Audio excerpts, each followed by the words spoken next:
Hello everyone, how are you all? I hope you all are fit and fine. Welcome back to my channel. तो आज मैं आपके लिए लेके आई हूँ आपकी हिंदी बुक वीणा का चैप्टर 7 नकली हीरे। तो ये कहानी है, पहले से रीड कर लेते हैं और फिर करेंगे इसके शब्दार्थ। तो चलिए। काननपुर के बुद्धिमान अवरद राजा का एक ही बेटा था। एक सुबह उसने सब दरबारियों को दरबार में बुलवाया। मैं आप सब से एक प्रश्न पूछना चाहता हूँ। कृपया करके स्पष्ट उत्तर दीजिएगा। मैं अधिक दिन तक जीवित नहीं रहूँगा। मुझे अपने पुत्र के लिए कोई सलाहकार ढूंढना चाहिए। प्रश्न है, क्या मैं बुद्धिमान और समझदार हूँ? सब दरबारियों ने बारी बारी से यही उत्तर दिया।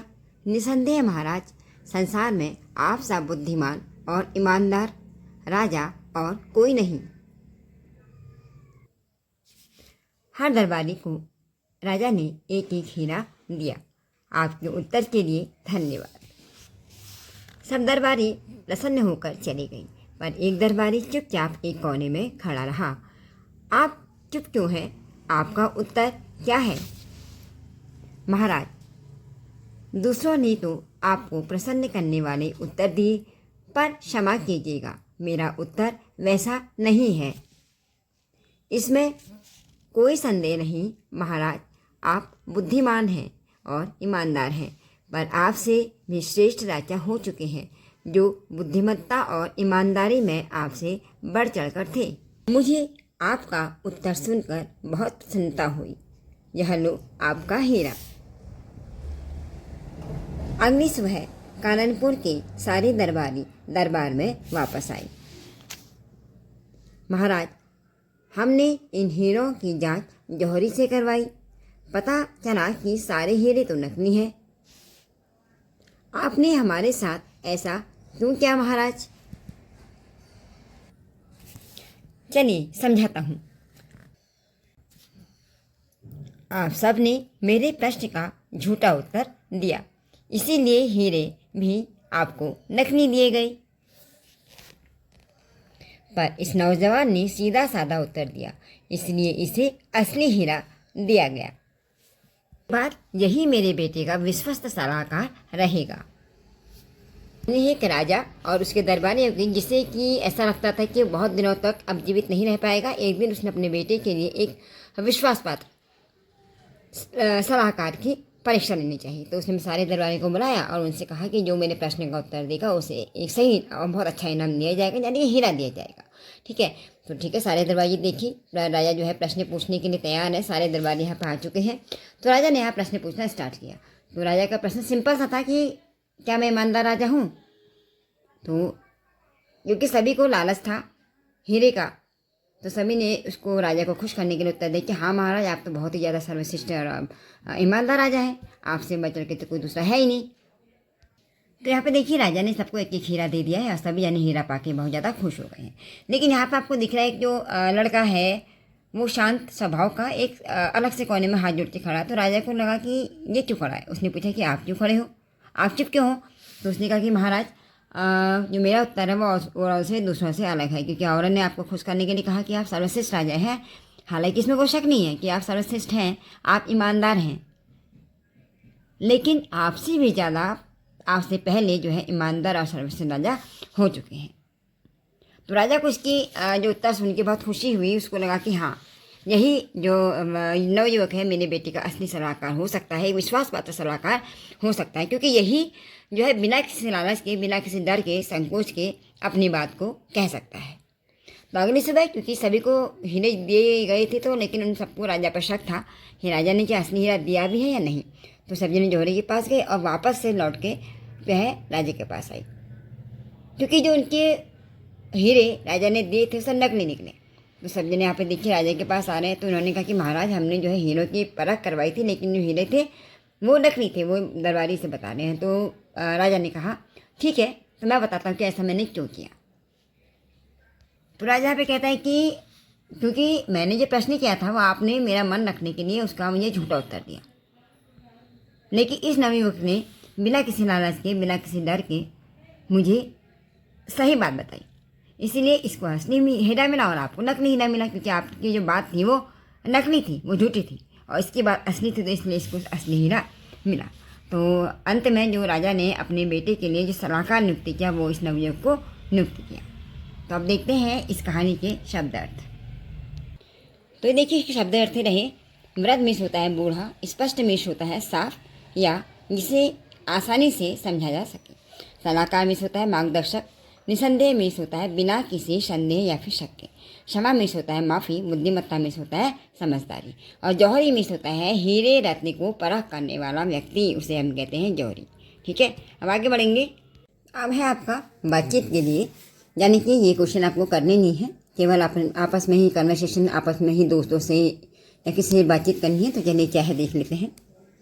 राजा ने अपने पुत्र का सलाहकार किसे और क्यों चुना?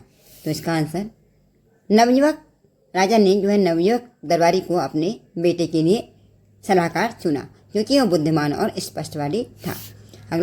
अगला है कि दरबारियों ने राजा के उपहार की जौहरी से तुरंत जांच करवाई। इससे उनके बारे में कौन सी बात पता चलती है? तो क्योंकि दरबारियों ने तुरंत बाद जो है जौहरी से जांच करवाई, मैंने आपका भी जब एक्सप्लेन किया था, बताया था कि उनको राजा पर विश्वास नहीं था, है ना। तो तभी तो जब हम किसी पर शक करते हैं ना, तो हम उसकी बात की जांच करवाते हैं कि बात सही है गलत है। तो उसी तरह दरबारियों ने उसमें जांच करवाई क्योंकि उन्हें राजा के विश्वास नहीं था। ठीक है, अब है नवयुवक दरबारी राजा का प्रश्न सुनकर भी चुपचाप खड़ा क्यों रहा? तो क्योंकि वो समझदार था और जल्दीबाजी में कोई बात नहीं कहना चाहता था। ठीक है, अगला क्वेश्चन है कि चित्रकथा के अनुसार काननपुर का राजा बहुत बुद्धिमान था। आप इस बात से सहमत हैं? आपको ऐसा क्यों लगता है? तो पहले तो आपको ये बताएंगे क्या बुद्धिमान था काननपुर का राजा? तो मेरे ख्याल से तो हाँ था, क्योंकि उसने अपने बेटे के सलाहकार के लिए, एक उचित सलाहकार के लिए क्या करा, उनकी पहले परीक्षा दी। ठीक है, और तभी जाके उसने उनकी उचित परीक्षा लेने के बाद ही अपने बेटे के लिए एक उचित और विश्वास पात्र जो है सलाहकार नियुक्त किया। अब अगला है आपका, जब राजा अपने पुत्र के सलाहकार की घोषणा की तब सभी दरबारियों को कैसा लगा होगा? कि जब राजा ने अपने पुत्र के लिए सलाहकार की नियुक्ति कर दी उस नवयुवक को, सबको कैसा फील हुआ होगा, आपसे ये पूछा गया है। तो उनको लगा होगा कि काश हमने भी जल्दीबाजी में कोई फैसला नहीं लिया होता, तो शायद आज इस नवयुवक की जगह पे हम सलाहकार होते। ठीक है, अगर फिर सोचिए और लिखिए। चित्रकथा के दिए गए अंश को ध्यान से पढ़िए, यानी कि ये अंश है, ये आपको पढ़ने हैं। इसके बाद आपसे इसके प्रश्न पूछे गए हैं पीछे। तो चलिए पहले पढ़ लेते हैं। राजा दरबारी, हर दरबारी को राजा ने एक एक हीरा दिया। आपके उत्तर के लिए धन्यवाद। अब यहाँ पे देखिए राजा इसने इसको हीरा दिया है और उनसे कहा है कि आपके उत्तर के लिए धन्यवाद। यहाँ पे है सब दरबारी प्रसन्न होकर चले गए, पर एक दरबारी चुपचाप एक कोने में खड़ा रहा। आप चुप क्यों खड़े हैं? आपका उत्तर क्या है? तो अब देखते हैं इसके बारे में आपसे क्या पूछा गया है। इस अंश के बारे में अपने समूह में चर्चा कीजिए। अब नीचे दी गई प्रश्नों के उत्तर अपनी उत्तर पुस्तिका में लिखिए, यानी कि इसके उत्तर आपको अपनी कॉपी में करने हैं। चित्रकथा की इस अंश में कुल कितने खंड हैं? कुल कितने चित्रखंड हैं? तो इसमें 3 चित्रखंड हैं, यानी कि 3 खंड हैं। तो चलिए दिखाती हूँ आपको। तो ये देखिए गौर से, पहला खंड ये है, ठीक है, और दूसरा खंड ये देखिए, यहाँ पर आपको पतली सी लाइन दिख रही होगी। पहला खंड ये हो गया, दूसरा खंड ये हो गया, और तीसरा खंड ये हो गया। तो 3 चित्रखंडे हैं। फिर आपसे पूछा गया है यहाँ मुख्य पात्र कौन कौन हैं? तो यहाँ पे मुख्य पात्र राजा हैं, दरबारी हैं, और वो नवयुवक दरबारी है। ठीक है, जो ये बुद्धिमान जो नवयुवक था वो है। फिर है आपका बीच वाले खंड चित्रखंड में क्या हो रहा है? तो बीच वाले चित्रखंड में हीरा पाकर दरबारी जो है खुश हो रहा है। आपको दिखाती हूँ। तो ये देखिए बीच वाला चित्रखंड ये है, इसमें दरबारी जो है हीरा पाकर खुश हुआ है। फिर है यहाँ केवल चित्रों को देखकर कौन कौन सी बातें पता चलती हैं? तो यहाँ पे चित्र को देखिए, आपको जब पता चल रहा है देखिए कि एक राजा जो है यहाँ पे आपको राजा एक दरबारी को हीरा देते हुए दिख रहा है। यहाँ पे एक दरबारी कुछ सोच रहा है हीरे के बारे में कि हाँ मैं हीरा मिलेगा तो होता है ना, हम भी काफ़ी कुछ सोचते हैं कि कैसा होगा, कैसा फील होगा, कैसा अच्छा लगेगा, खुश हो रहा मतलब मन ही मन। यहाँ पर दरबारी को हीरा मिल चुका है, वो हीरा देख करके खुश हो रहा है। और यहाँ पे आपको दिख रहा है कि एक नवयुवक जो है हाथ जोड़ के जो है नम्रतापूर्वक खड़ा है और कुछ संकोच का भाव भी इसके मन में है, जो कि राजा से कह रहा है कि राजा ने इसे पूछा है कि तुम क्यों खड़े हो चुपचाप। ठीक है, तो जो कि कहानी आपको पता चल चुकी है वो क्यों खड़ा था, कि संकोच बस, क्योंकि वो जल्दीबाजी में कोई फैसला नहीं लेना चाहता था। तो यही आपको इस चित्र को देख के पता चलता है यहाँ पे। फिर है इस चित्रकथा का नाम नकली हीरे क्यों रखा गया। आप भी इस चित्रकथा का कोई उपयुक्त शीर्षक दीजिए, यानी कि इसका नाम नकली हीरे क्यों रखा गया, पहले आपको ये बताना है और उसके बाद आपको अपने अनुसार इसका कुछ दूसरा नाम भी देना है। तो चलिए देखते हैं इसका उत्तर। तो ये उत्तर मैंने अपने लिखा है कि इस चित्रकथा का नाम नकली हीरे इसलिए रखा गया क्योंकि राजा ने अपनी, यानी कि राजा की, ठीक है, झूठी प्रशंसा, झूठी तारीफ करने वाले लोगों को झूठे यानी कि नकली हीरे दिए। और इस चित्रकथा का नाम हमारे अनुसार दूसरा भी हो सकता है। वो क्या है, मेरे अनुसार इसका नाम राजा की समझदारी भी हो सकता है, राजा के प्रश्न भी हो सकता है। अब अगर आपको लगता है कि कुछ का और नाम भी हो सकता है तो आप भी इसमें लिख सकते हैं। फिर है राजा ने एक को छोड़कर अन्य सभी दरबारियों को नकली हीरे क्यों दिए। अपने उत्तर का कारण भी बताइए।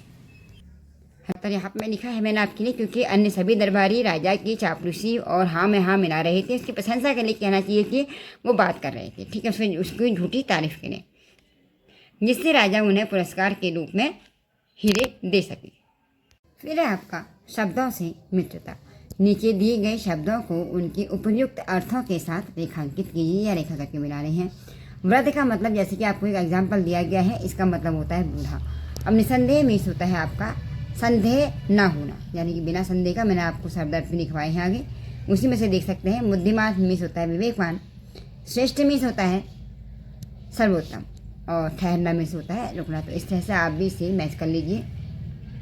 अब हमारी समझ इन प्रश्नों के सबसे उपयुक्त उत्तर पर सूरज का चिन्ह बनाइए या चित्र बनाइए। अब प्रश्न है, नवयुवक दरबारी का उत्तर सुनकर राजा प्रसन्न हो गया, अप्रसन्न हो गया, भयभीत हो गया या फिर चिंतित हो गया। तो देखिए नवयुवक का जो है आंसर सुनकर राजा जो है प्रसन्न हो गए, क्योंकि उसने बिना किसी संकोच के और डर के उससे अपनी स्पष्ट बात कही थी। तो आपको यहाँ पे सूरज का चिन्ह बना देना है। यहाँ पे मैंने इस तरह से बना दिया है, मैंने टिक भी कर दिया है आपके लिए। आप केवल सन का चित्र यहाँ बनाइए। अगला है आपका सबसे अलग उत्तर देने वाली दरबारी के लिए निम्नलिखित में से कौन सा वाक्य सही है। वह सदैव झूठ बोलता था। वह राजा के पुत्र का सलाहकार बनना चाहता था। वह अन्य दरबारियों से अलग दिखना चाहता था, या फिर वह एक विनम्र नवयुवक था। तो इसका आपका आंसर है वही सही है कि वह एक विनम्र नवयुवक था। तो यहाँ पे आप सन का चित्र बना दीजिए।